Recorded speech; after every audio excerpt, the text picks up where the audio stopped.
All right, so you got yourself new shoes, but you have a problem that some of them don't fit properly.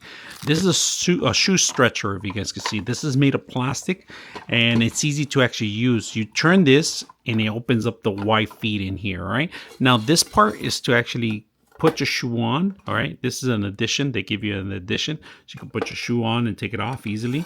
Now, here's the best part of it. They give you these buttons in here, and these are wherever you're going to feel some extra pain or you want to stretch out certain areas. This is what you're going to concentrate on. So we're going to put it together. I'm going to show you some brand new shoes I just got, and we need to stretch out some of the fronts. All right, so let's go ahead and do that. All right, so the way it works, you could twist this open. All right, this is a twist to open. All right, I'll show you guys how to open it up properly. You guys can see, you're going to see the toe open up here. All right,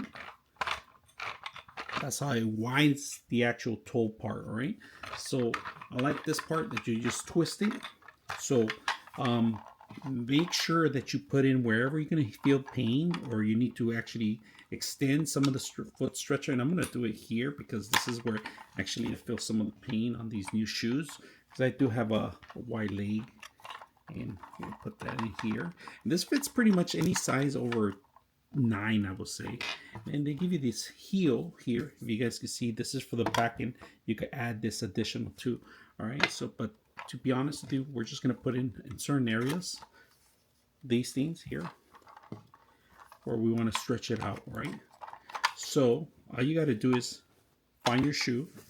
All right, put your shoe in, make sure it's in there. If you guys can see that, the size 13, twist it until it opens up more, and you can feel it right here. Look at that.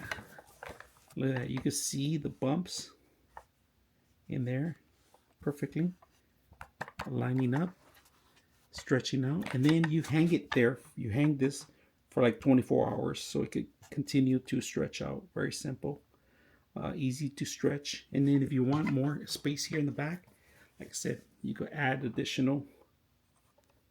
All right, stretch. And you can see the bumps in there already working. Very easy to use. So hope you guys enjoyed the video. I like the hanging.